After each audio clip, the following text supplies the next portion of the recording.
you think about the emergence of the plow, the ox-drawn plow, and the beginning of agriculture that came with it, where before that you had hunter-gatherer, and then you had horticulture, kind of a digging stick, but not the plow. Well, the world changed a lot with that, right? And a few of the changes that at least some theorists believe in is when the ox-drawn plow started to proliferate, any culture that utilized it was able to start to actually cultivate grain, because just with a digging stick, you couldn't get enough grain for it to matter. Grain was a storable caloric surplus. They could make it through the famines. They could grow their population. So the ones that used it got so much ahead that it became obligate and everybody used it. That corresponding with the use of a plow, animism went away everywhere that it existed, because you can't talk about the spirit of the buffalo while beating the cow all day long to pull a plow. So the moment that we do animal husbandry of that kind, where you have to beat the cow all day, you have to say it's just a dumb animal, man has dominion over earth, and the nature of even our religious and spiritual ideas change. You went from women primarily using the digging stick to do the horticulture or gathering before that, men doing the hunting stuff, to now men had to use the plow because the upper body strength actually really mattered. Women would have miscarriages when they would do it when they were pregnant. So all the caloric supply started to come from men, where it had been from both before, and the ratio of male-female gods changed to being mostly male gods following that. Obviously, we went from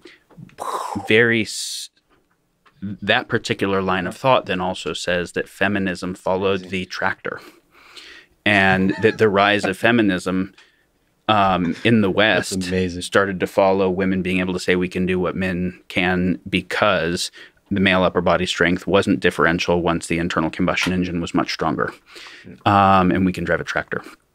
So I don't think to try to trace complex things to one cause is a good idea. So I think this is a reductionist view, but it has truth in it.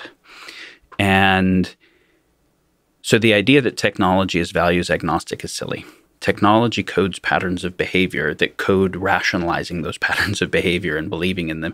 The plow also is the beginning of the Anthropocene, right? It was the beginning of us changing the environment radically to clear-cut areas to just make them useful for people, which also meant the change of the view of where the web of life, we're just a part of it, etc. So all those types of things.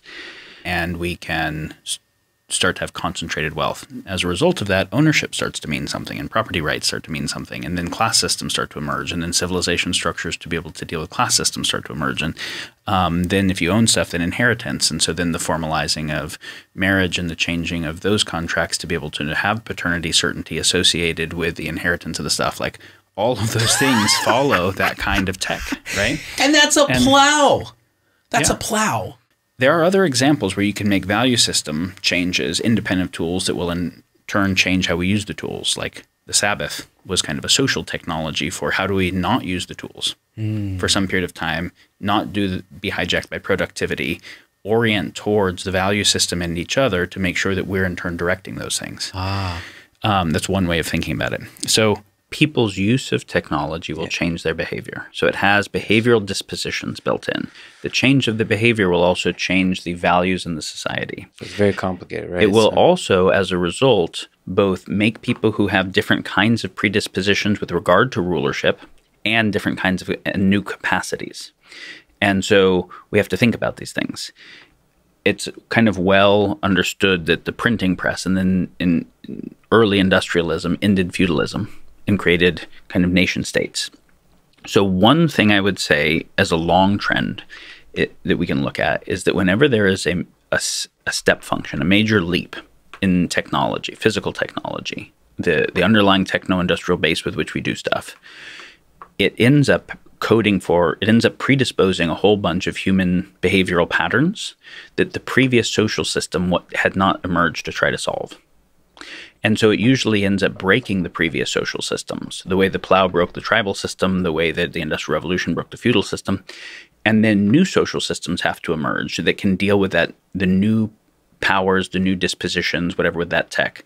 Obviously, the nuke broke nation-state governance being adequate and said we can't ever have that again. So then it created this international governance apparatus world. So